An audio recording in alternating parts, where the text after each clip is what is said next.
This video is brought to you by Miniature Market. Thousands of board games, miniatures, and paints, discount prices at miniaturemarket.com. Sometimes there are just times when I want to beat my head against a wall.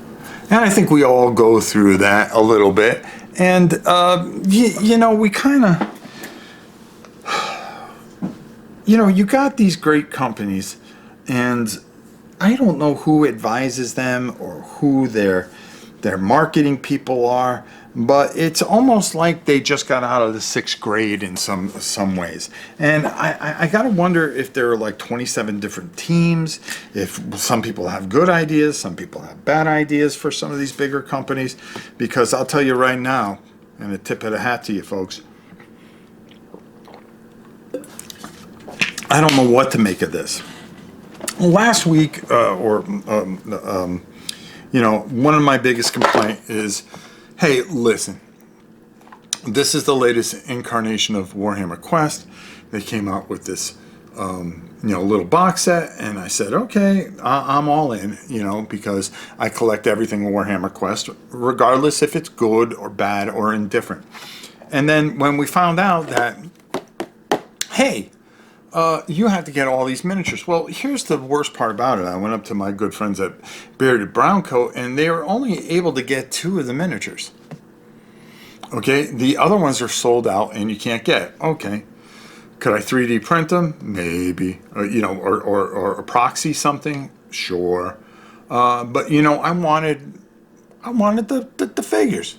It's as simple as that. Now, do I go hunting for them on eBay and overpay for them? Do I do this? Do I do that? No. Then, a couple days later, what I got in the mail, and you'll see the review for this, is Lost Relic from Barnes & Noble, another GW product, who put out a really good game. I don't want to spoil what I say about it, but I think you'll get it. But here's the thing. You have 5 miniatures in it, okay?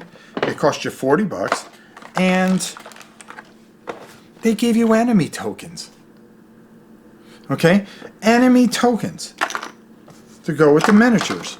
Okay, I understand. This is, retail stuff. This isn't the hobby stuff that we have with the supposed Cursed City. I can see a few arguments here, but either way, none of it makes sense. Okay? Because you could have easily have made tokens for this. Okay? And it's not that you had an overstock of all these figures because you can't find them anywhere.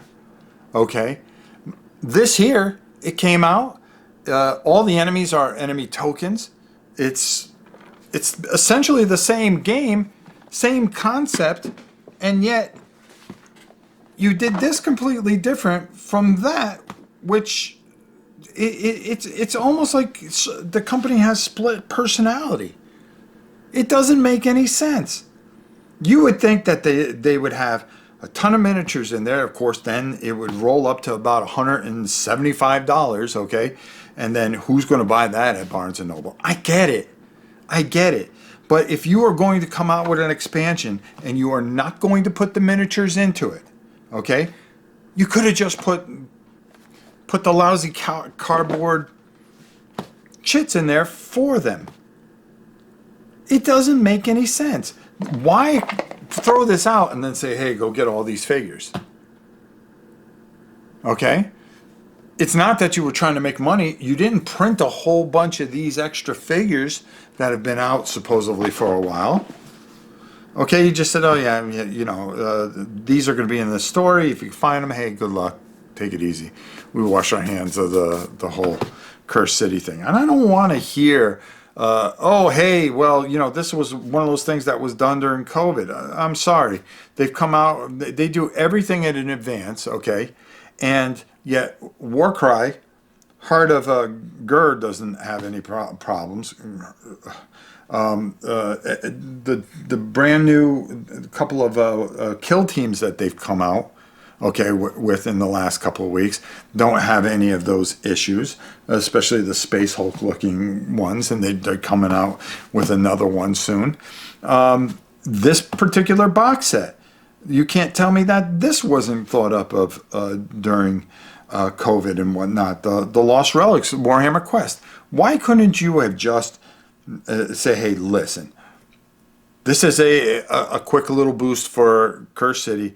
You're going to have some enemy tokens in here that you can use, or you can get these models. But at least put the tokens in the box. Okay? Yes, we could proxy. Yes, people can 3D print. Yes, people could do 15 other things. But I think it's just bad practice. It's just bad planning by whoever was on this team compared to who was on this team. Because there was no way that it was the same people. I mean, nobody could be that way and just go, oh, no, well, let's do this for this, and for this, let's just add this. It doesn't make any sense. It's almost like the game came from two different companies or two different places. I just never seen anything like this, and it makes me scratch my head. And I don't know what to make of it. I don't, maybe I'm, maybe you guys don't think it's a big deal.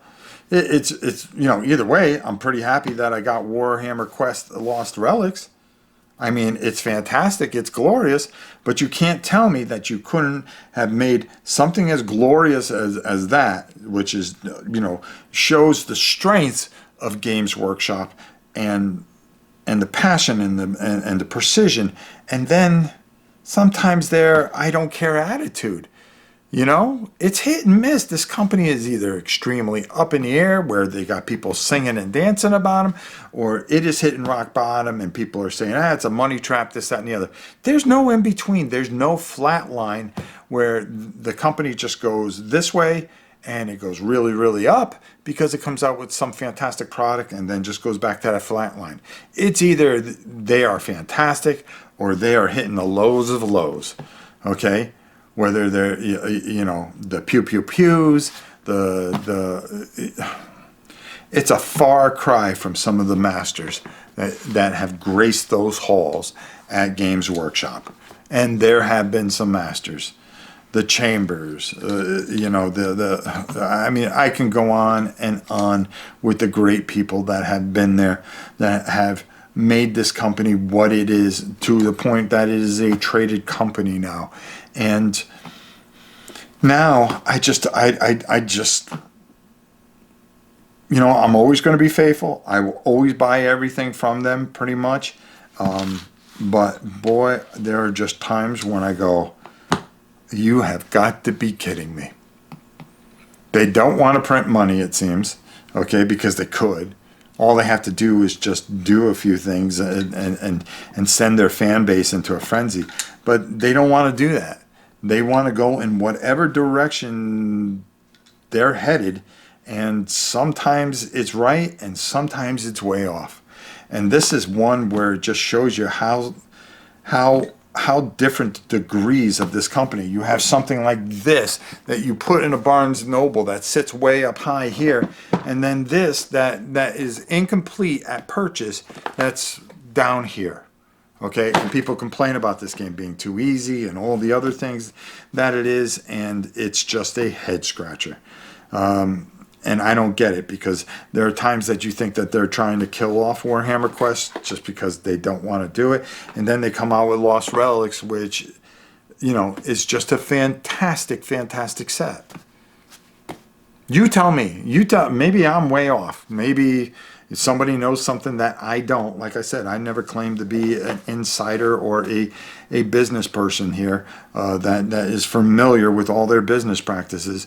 Maybe there's somebody out there that can go, hey, oh, by the way, this is why they did this and this, that, and the other. Please put it in the comments. We welcome it. We love watching it and learning from it. And boy, I'd sure like to know why, because right now, I'm just sitting here wondering if I'm dealing with a company that has Sybil complex.